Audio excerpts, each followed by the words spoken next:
विष्णवे हिरण्यवर्णाय हिरण्यरूपाय हिरण्यपतये अम्बिकापतये उमापतये पशुपतये नमो नमः।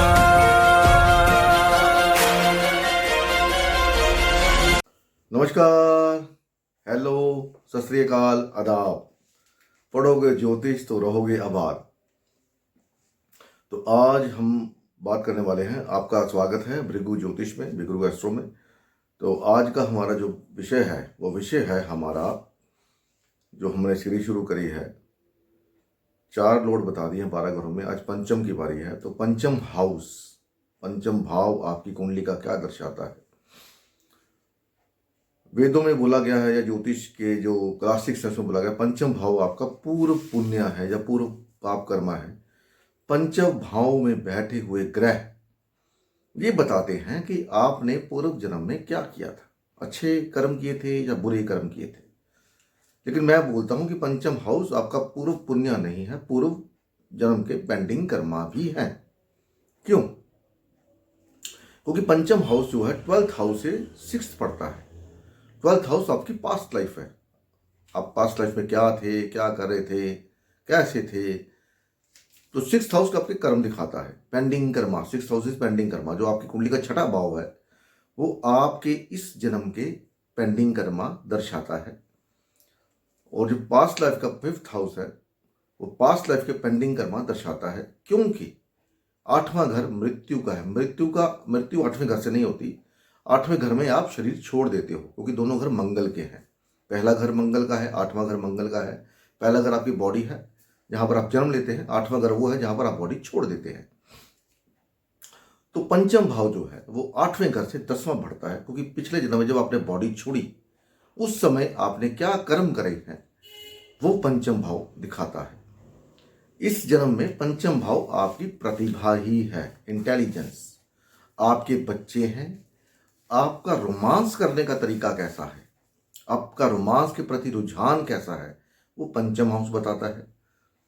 आपकी पत्नी से आपको कितना फायदा होगा या पति से कितना फायदा होगा, कितना लाभ होगा, वो पंचम हाउस दिखाता है। आपके बच्चे हैं, आपकी शिक्षा है, प्रतिभा मैंने आपको बता दिया है। दूसरा पंचम हाउस आपकी अथॉरिटी है, कि लाइफ में अथॉरिटी आपको किस क्षेत्र में मिलेगी या मिलने की संभावना है। अब पंचम हाउस जो है, अगर 12 घरों में अलग अलग 12 घरों में कहाँ पर बैठा है, कहाँ पर वो कैसा प्रभाव दे रहा है, उसके बारे में हम बात करेंगे आज। तो उम्मीद है वीडियो आपको पसंद आएगी। पसंद आती है तो आप इसको लाइक करें। वीडियो चैनल पर नए हैं तो आप इसको सब्सक्राइब कर सकते हैं। और जैसे आपको अच्छा लगे आप वैसा करें। आप ज्ञानी हैं, ध्यानी हैं, समझदार हैं, तो समझदार को सिर्फ इशारा ही काफ़ी होता है, राइट। तो बात करते हैं पंचम अधिपति की। पंचम अधिपति अगर 1st हाउस में, पहले भाव में बैठा हुआ है, तो ये दर्शाता है कि आप में प्रतिभा बहुत सारी है, प्रतिभाशाली बहुत है। आपको पता है कि आपको कैसे किससे कब बात करनी है, कैसे चीज़ों को मैनेज करना है। ऐसे लोग लाइफ में एक ना एक बार किसी अच्छे ओहदे पर पहुंचते हैं या उनको सम्मान, रिस्पेक्ट। पंचम भाव आपका अथॉरिटी है, सूर्य का घर है और सूर्य पर 5th हाउस का मालिक है। तो आपको लाइफ में एक बार एक अच्छे ओहदे पर बैठने का मौका जरूर मिलेगा। या ओहदे पर ना बैठे, रिस्पेक्ट एक बड़े पर्सन की तरह, एक राजा की तरह आपको रिस्पेक्ट जरूर मिलेगी। वो एक अलग बात है कि आप उस रिस्पेक्ट को कितना देर सस्टेन कर सकते हैं, कितनी देर उसको संभाल सकते हैं। क्योंकि जब आदमी को रिस्पेक्ट मिलती है, ओहदा मिलता है, तो उसमें ईगो आ जाना स्वाभाविक है। ऐसे लोगों में अहंकार आ जाता है। जब उनको रिस्पेक्ट मिलती है तो अहंकार को बढ़ावा मत दे, अगर आपको उसको आगे कंटिन्यू करना है तो। पंचम भाव अगर 2nd हाउस में बैठा है तो ये दर्शाता है कि आपको एडमिनिस्ट्रेशन में, फाइनेंस में आपको पता है कि आपको कैसे मैनेज करना है। फैमिली के साथ फाइनेंस, फैमिली के साथ रोमांस या रोमांटिक पिक्चरें देखना या घूमने जाना।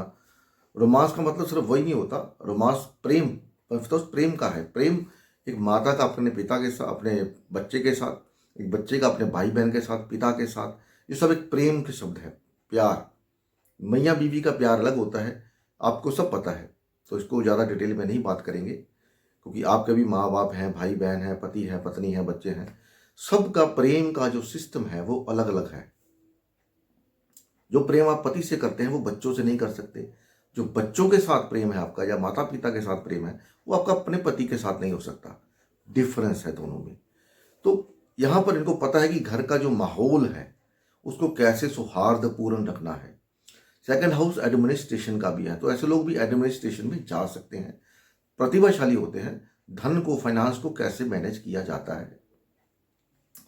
पंचम अधिपति थर्ड हाउस में, तृतीय भाव में, ये दर्शाता है कि आपको बात करने का सलीका अच्छी तरह से आता है। आप एक आर्टिस्टिक माइंड के लोग हो सकते हैं। आइडियाज आने, थर्ड हाउस आइडियाज का है। आपकी हॉबीज जो हो सकती हैं वो हो सकती हैं घूमना फिरना, लोगों को अपना ज्ञान देना या ज्ञान ग्रहण करना, दोस्तों से अच्छी बातों को ग्रहण करना। संस्कारी लोग ऐसे ही करते हैं। थर्ड हाउस को मतलब आपको पता है कि आपके भाई बहनों के साथ, आपके पड़ोसियों के साथ आपको कैसे मैनेज करना है, पड़ोसियों से कैसे फायदा लेना है, ये भी हो सकता है। या पड़ोसी की मदद से या भाई बहन की मदद से आप एक अच्छे ओहदे पर पहुंच सकते हैं, ये भी हो सकता है। तो फिफ्थ हाउस फोर्थ हाउस में, फिफ्थ लॉर्ड फोर्थ हाउस में, ये दर्शाता है कि आप अपने घर के अंदर कंफर्टेबल जोन में रहते हैं। आपको पता है कि पीस ऑफ माइंड, मैंने बताया था आपको, fourth house peace of mind भी है और थ्रोन भी है, कि अपनी प्रतिभा के बल पे ऊपर कैसे घर को मैनेज करना है, कैसे अपने पीस ऑफ माइंड को डिस्टर्ब नहीं होने देना, कैसे थ्रोन को हासिल करना है, अथॉरिटी हासिल करनी है, घर की सुख शांति कैसे बना के रखनी है, चीजों को कैसे मैनेज करना है, प्रॉपर्टी को कैसे मैनेज करना है। ये फिफ्थ हाउस, फिफ्थ अधिपति, पंचम अधिपति अगर फोर्थ हाउस में बैठा हो तो ये दर्शाता है। ऐसे लोग नॉलेजेबल बहुत होते हैं, नॉलेज बहुत होती है, ज्ञान इनके जीवन का एक मोटिव होता है। और अच्छे घर में रहना,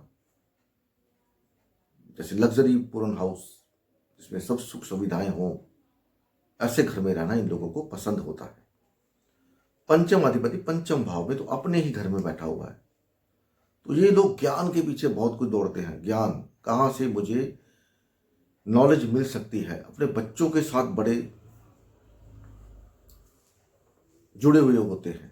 बच्चों को समय देना या बच्चों को गाइड करना कि उनको लाइफ में आगे क्या करना है, अपनी कुर्सी पे बैठ करके न्याय करना, अन्याय नहीं करना, ये इन लोगों का है। अगर यहाँ पर मैलेफिक इन्फ्लुएंस आती है तो ये लोग अपनी कुर्सी के साथ अन्याय कर सकते हैं, क्योंकि मैलेफिक इन्फ्लुएंस जब होती है तो आपको टेस्ट किया जाता है कि आप इस अथॉरिटी के, इस कुर्सी के लायक है भी या नहीं। मैलेफिक इन्फ्लुएंस हो फिफ्थ हाउस के ऊपर और पंचम अधिपति वहीं बैठा हो, तो क्या होता है कि इस आदमी का रोमांस में मन कम लगता है, ये ज्ञान के ऊपर ज़्यादा जाता है। रोमांस से कोई मतलब नहीं, डिपेंड करता है कि कौन सा ग्रह है, उस हिसाब की पिक्चरें। शनि बैठे होंगे यहाँ पर पंचम अधिपति बन के, तो पुरानी पिक्चरें देखने का शौकीन होगा, पुराने गाने सुनने का शौकीन होगा। मंगल बैठे होंगे यहाँ पर, तो ये क्या करेंगे, फाइटिंग वाली पिक्चर देखने, WWF की कुश्ती देखने, ठीक है ना। यहाँ पर अगर चंद्रमा बैठे होंगे तो बहुत ही सॉफ्ट ग्रह है चंद्रमा, रोमांस के प्रति बहुत ज़्यादा ये लोग क्या होते हैं कि आकर्षित होते हैं रोमांस के प्रति, घूमना फिरना, ऐसा इनका मूड होता है। उसके बाद बुध जहां बैठा है तो बहुत ज्यादा ये इनका दिमाग बहुत तेज होता है। बुध अगर यहाँ पर बैठा हो, इनका घर आप देखिए कोई ना कोई प्ले ग्राउंड या स्कूल के पास होगा, अगर बुध यहाँ पर बैठा होगा तो नॉलेज बहुत अच्छा होता है, किस चीज का सोल्यूशन कहां पर कैसे मिलेगा। बुध को अगर पंचम भाव में बैठा है तो ये लोग ढूंढ लेते हैं।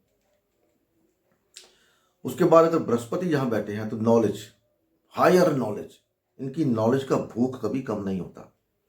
बृहस्पति यहां बैठे हैं पंचम भाव में, तो पंचम अधिपति बन के नॉलेज नॉलेज नॉलेज कहां से कैसे मिलती है, उस नॉलेज को यूज कर पाते हैं या नहीं ये अलग बात है, लेकिन नॉलेज बहुत होती है इनके पास। पढ़े लिखे लोग होते हैं ये लोग, इनको बोला जाता है कि भद्र पुरुष। उसके बाद यहाँ पर अगर शुक्र बैठे हैं तो ऐसा लोग क्या बोलते हैं कि अपनी लाइफ में इनको थोड़ी सी दिक्कत होती है, अपनी मैरिज लाइफ में, तो ये सुकून बाहर ढूंढते हैं, रोमांस करना, एक्स्ट्रा मैरिटल अफेयर, क्योंकि इनको अपनी बीवी से, अगर पुरुष का चार्ट है तो बीवी से क्या होता है कि रिस्पॉन्स कम मिलता है, बीवी से जो एक्सपेक्टेशंस होती है वो पूरी नहीं हो पाती किसी न किसी वजह से, बीवी की मसरूफियत की वजह से या इनकी अपनी मसरूफियत की वजह से। तो ये लोग फिर बाहर अपने वर्किंग एरिया में या कहीं और ऑपोजिट सेक्स के प्रति आकर्षण इनका बढ़ जाता है, रोमांटिक पिक्चरें देखने, रोमांटिक गाने सुनने के शौकीन होते हैं। शनिदेव आ गया तो मैंने बता ही दिया था आपको। उसके बाद यहाँ पर अगर राहु महाराज आते हैं तो ऐसे लोग सस्पेंस वाली पिक्चरें देखने के शौकीन होते हैं। एक्स्ट्रा मैरिटल अफेयर हो सकता है, मैं ये नहीं कहूँगा होता है, हो सकता है, क्योंकि राहु की राशि जो है वो कुंभ है, तो उसमें जा सकते हैं। नॉलेज बहुत अच्छा होता है इनका, बहुत अच्छा नॉलेज होता है राहु अगर 5th हाउस में आ जाए तो। एबॉर्शन की दिक्कत दे देता है कभी कभी राहु यहाँ पर। तो सस्पेंस भरी पिक्चरें, अपने रोमांस को, अपनी नॉलेज को छुपा के रखना, किसी को बताना नहीं, जब बिल्कुल शो ऑफ करेंगे बड़े होंगे, बी को डिपेंड करता है कि उसके ऊपर एस्पेक्ट कौन सा आ रहा है। तो केतु अगर यहाँ पर आ जाए तो केतु यहाँ पर अपनी नॉलेज कभी नहीं दिखाता, अध्यात्म की ओर लेके जाता है। अध्यात्म यहाँ पर अबॉर्शन की दिक्कत देखी गई है, अबॉर्शन हो सकते हैं यहाँ पर, केतु अगर यहाँ पर आ जाए तो। नॉलेज अच्छी होती है, ईगो बहुत होती है जैसे ऐसे आदमी के अंदर। केतु का राशि जो है वो 8वां राशि है, वृश्चिक राशि। यहाँ पर केतु अगर वृश्चिक राशि में बैठा हो तो हिडन अफेयर होने के चांसेस हो जाते हैं यहाँ पर, या ब्रेकअप, आपका ब्रेकअप हो जाए। तो ऐसे लोग रोमांस में ज़्यादातर टिक नहीं पाते, या इनका मूड ही नहीं करता रोमांस का, इनका नॉलेज की तरफ रुझान रहता है, बच्चों की तरफ रुझान रहता है। तो 5th लॉर्ड 6th हाउस में अगर चला गया तो आपकी प्रतिभा दिखाती है कि आप अपने वर्किंग एरिया के अंदर कैसे मैनेज कर सकते हैं। इनको पता है कि मेरे को अपने कलीग्स के साथ कैसे रहना है। 6th हाउस नौकरों का, सर्वेंट्स का भी है। ये 6th हाउस रोग रिपु ऋण भी है। इनको सब पता है कि किसको कैसे मैनेज करना है, बीमारी आ गई तो कौन सा मेडिसिन लेना है, ठीक है ना, दुश्मन है तो उसको कैसे टैकल करना है, क्योंकि प्रतिभा बहुत है। पंचम लॉर्ड 6th हाउस में गया तो अपनी प्रतिभा को वहाँ यूज करते हैं। नौकर कुलीग्स के साथ कैसे बिहेव करना है, कैसे उनको रखना है, कौन किस लेवल पे है उसको किस लेवल पे रखना है, ये सब इनको पता होता है। 5th लॉर्ड 7th हाउस में तो ये दर्शाता है कि आपकी शादी जो है वो लव मैरिज के चांस बना देता है। यहाँ पर 5th लॉर्ड अगर 7th हाउस में हो तो अपने काम के क्षेत्र के अंदर किसी के साथ रोमांस हो जाना या किसी के साथ मैरिज हो जाना एक आम सी बात है, स्वाभाविक बात है। आप कहीं जॉब कर रहे हैं, वहाँ पर कोई आपके साथ जॉब करता है, आपका उनके साथ कुछ थोड़ा बहुत रुझान हो गया और वो आगे जाके शादी में बदल गया, तो ये ऐसा देखा जा सकता है। इन जैसे लोगों के जो लिंक्स होते हैं वो बड़े बड़े लोगों के साथ होते हैं, अपने लेवल से बड़े लोगों के साथ इनके लिंक्स होते हैं। यहाँ पर भी अगर देखा जाए तो 5th लॉर्ड तो शादी में दिक्कत थोड़ी सी रहती है, क्योंकि जो ये यहाँ पर भी जो लोग एक्सपेक्टेशंस रखते हैं अपने स्पाउस से, अपने बीवी से या अपने बच्चों से या अपने पत्नी से या वाइफ अपने हस्बैंड से, तो वो जो है उसमें दिक्कत होती है, नहीं कर पाते, किसी ना किसी वजह से परेशानी आती है। तो ऐसे लोगों को चाहिए कि अगर उनको परेशानी झेल रहे हैं वो, तो उसको अपनी लाइफ का एक पार्ट समझ लें, क्योंकि कभी किसी को मुकम्मल जहाँ नहीं मिलता, कहीं ज़मीन तो कहीं आसमान नहीं मिलता, तो उसे अपनी ज़िंदगी का एक कर्म समझ के उसको स्वीकार करें और अपने स्पाउस के साथ सहयोग करें, तो आने वाले समय में वो आपको सहयोग मिलेगा वापस, क्योंकि each and every action has a opposite and equal reaction. जब आप अपने स्पाउस की हेल्प करेंगे, उसके साथ बदतमीजी से या बहुत ज़्यादा एक्सपेक्टेशंस नहीं रखेंगे, उसकी पोजीशन को समझेंगे, कंडीशन को समझेंगे, तो आने वाले समय में वो भी आपकी कंडीशन को समझेगा, तो उस दौरान आपका जो एक्सपेक्टेशन थे वो पूरे होने के चांसेस बन जाएंगे। पंचम अधिपति आपका 8वें घर में। 8वां घर क्या होता है? Occult and loss. तो पंचम अधिपति अगर 8वें घर में गया है तो ऐसा दिखाता है कि आपका भी कोई ना कोई हिडन एक रिलेशनशिप किसी के साथ हो सकता है या होने की संभावना है। यहाँ पर जितना मैलेफिक इन्फ्लुएंस आता जाएगा उतना ये और मजबूत होता जाएगा कि आपका रिश्ता है या वो रिश्ता आपका टूट गया है वो करके। ये भी दिखाता है कि आपके जन्म के बाद आपके फादर जो है उनका जगह का चेंज हुआ है, वो कहीं और थे, आपके जन्म के बाद वो कहीं और चले गए। मान लीजिए आपके जन्म से पहले वो दिल्ली में रह रहे थे और आपके जन्म के बाद वो नोएडा शिफ्ट हो गए या गुड़गांव शिफ्ट हो गए या कहीं और शिफ्ट हो गए। या आप देख सकते हैं पंचम अधिपति अगर यहाँ पर हो तो एजुकेशन में ब्रेक एक बार जरूर आता है, लेकिन जब भी 8वां घर या पंचम अधिपति की अगर 8वें घर में है दशा आएगी तो आपके डिमोशन होने के चांसेस बन जाएंगे। ऐसे लोगों की प्रतिभा जो है अकल्ट के अंदर बहुत ज़्यादा होती है। Crypto currency, stock market, insurance, वहाँ पर अपनी प्रतिभा का पूरा उपयोग करते हैं और उसके दम पर आगे बढ़ सकते हैं।